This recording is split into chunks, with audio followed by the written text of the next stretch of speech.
I'm still in the search for an ideal trainer sub 250 grams. I've been evaluating various aircraft, and there's even a playlist which I'll link to where you can look through that if you're interested. These two guys are the XK600 or de Havilland Canada Beavers. This one I bought new, and this one I bought purely for spares. It was a bargain price on a local internet site, but of course, being me, I couldn't resist the opportunity of fixing it up, and it now flies the same as the other one. Saying that it flies the same as the other one, it's quite bizarre. In the 6G mode, they fly very well, extremely stable as you'd expect. With both models, as soon as I take it out and go into the 3D mode, which is still stabilized by the way, for me at least, they are almost totally uncontrollable, and I end up spiraling out of the sky and have to hit the gyro button pretty quick to recover it. This guy is the Sakura that I built, and to be honest, I've never really taken to it. I've tried to fly it a few times, and every time it has ended up piling into the ground. The last time I took the front off with the motor. Previously the ailerons have broken off. You can see how flimsy it is. The tail's falling off now, and I don't think I can invest any more time in it. However, on the Sakura, the thing that I do like is this byme controller, which I spent a considerable amount of time, and in fact made another video just about that. What to do then? Well, it seems fairly obvious. What I'd like to do is to take the gyro system out of this model and implant it into the Beaver, making a kind of Franken Beaver, if I can say that. That is going to be the subject of this video, a hybrid Sakura Beaver. Now, of course, having a good idea and being able to implement it are two subtly different things. This is the byme-a flight controller with the conventional servo connections there, and I've actually soldered on this little FrSky compatible S-Bus receiver. The Beaver has an 1106 brushless motor, which is nice and powerful. I adapted this one to take a standard prop adapter, as the standard one is a bit vulnerable, and I wanted to be able to experiment with different props. The batteries that I use with it are these little Turnigy Nanotech 300 mAh 2S packs, and they work really well. And I've noticed that the power leads connect to a speed controller, so it has a separate speed controller and indeed a 5-volt BEC on it. So that's good news. I've removed the wing. We can see here the lead coming from the speed controller, and of course the aileron, rudder and elevator servo attachments, and the flight controller there. The only thing that is a little bit of a wrinkle is that obviously the little connections here are not going to work for the standard servo connector. Just notice that this flight controller has a really nice anti-vibration platform that it's sitting on as well, so that's good news. What I'm going to have to do then is to remove these little connections here and save those for another project and solder on some standard servo headers. Let me go ahead and do that.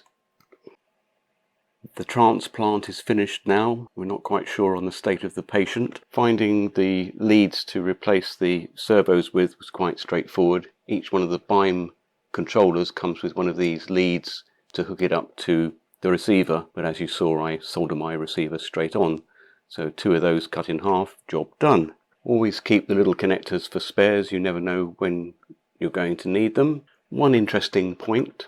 Here we can see the wires coming up from the speed controller, not surprisingly red, black and white, which will be +5 ground and signal. Yeah, well, thanks XK. I guess you didn't want us using your speed controller easily. It transpires then that the black lead is positive, the white lead is ground, and the red lead is signal. So don't get caught out by that. Doing a quick test then. And right aileron goes up.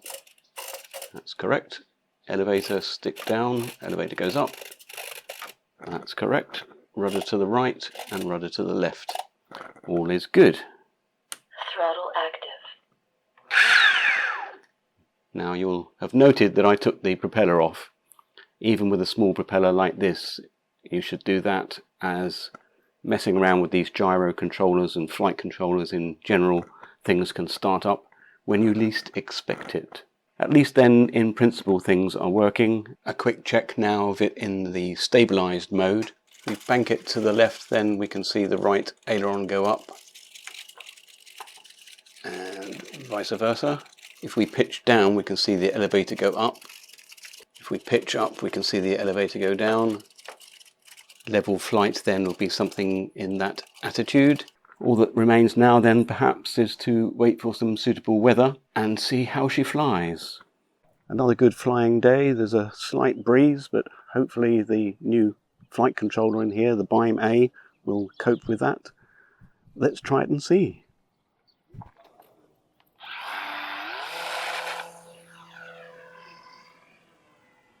So it seems to be flying nice and stably in the stabilized mode.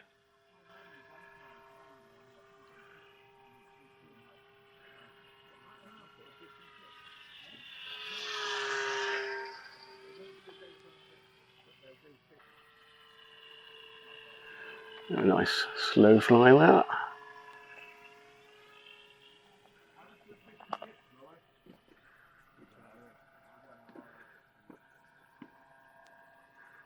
Seems to be on a knife edge there.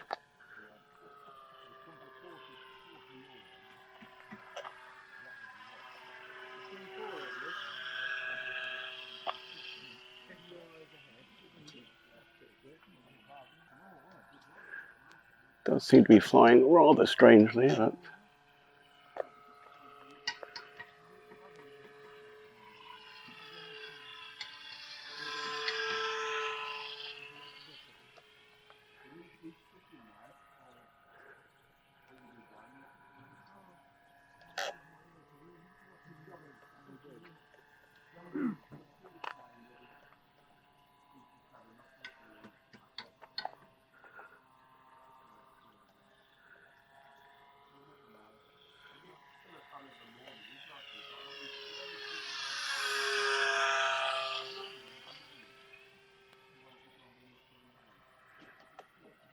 seems to be crabbing. I don't quite know what's going on now.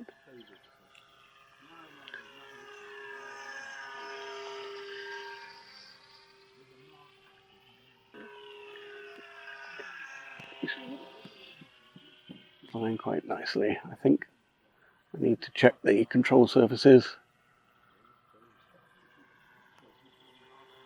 It has been rather beaten up, this model, as you can see in the pictures, but at least it lives to fly another day.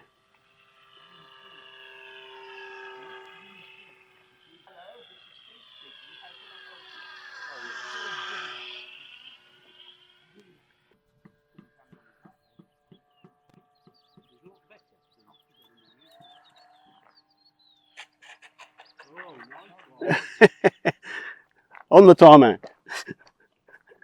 Well, I can't say I'm unreservedly happy with the way it was flying. It was doing some very strange crabbing. I think I really probably need to recheck the CFG. Telemetry lost. Telemetry recovered. Oh, and possibly the rudder. That looks a bit odd.